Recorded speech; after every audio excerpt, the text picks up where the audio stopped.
We are now about 18 hours into the first government shutdown since early 2019. Government offices in some cases are empty. Thousands of federal workers are at home. Today, lawmakers met again to discuss a federal funding bill, but after a vote, the bill failed again. Congress also scheduled to be in recess Thursday and Friday for Yom Kippur, meaning the shutdown could last into the weekend, something the president said he's okay with. A lot of good can come down from shutdowns. We can get rid of a lot of things that we didn't want, and they'd be Democrat things.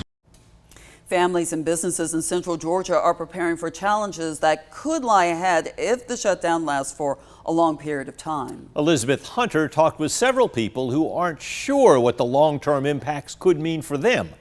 Livelihoods in Warner Robins depend on federal operations at Robins Air Force Base. We felt it a little bit. The city grew up around the base, which is the largest employer in Houston County. We're right across the base, and it's a base city. Sarah Hazelton is manager at Greg's 2.0, a restaurant right across Highway 247 from the base. This will be their first shutdown since opening. Hazelton says Business Wednesday was slower than normal because lots of their customers are military, but they are remaining positive. If the base does affect us that much, that the community will pull through and come help us out. So far, Hazelton isn't sure how it's going to affect them in the long run, but some active duty and reserve service members say they are already feeling the effects. Seth Graham has been a Coast Guard reservist for 16 years. He remembers the last time the government shut down. It was pretty bad on the Coast Guard. It was really bad for the active duty members who still, had to report to duty for every day. A lot of those active duty members actually did not receive pay. 2018 was the longest shutdown in U.S. history at 35 days and lasted into 2019.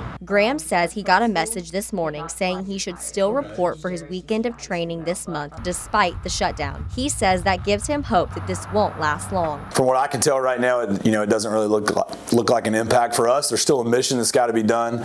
Obviously everybody wants to be paid, and we will be paid, but we've got to go do our job. Graham isn't sure what the long-term impacts could be, but he says he will continue to serve his country no matter the circumstances. In Warner Robins, Elizabeth Hunter, 13 WMAZ News.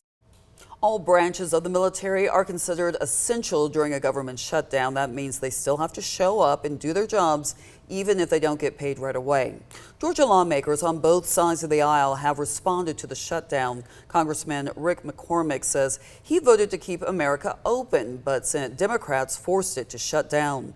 Meanwhile, Congresswoman Nikema Williams called the situation, quote, the Republican shutdown. Many lawmakers also posted links to resources and urged people to plan ahead in case the shutdown lasts late into the month.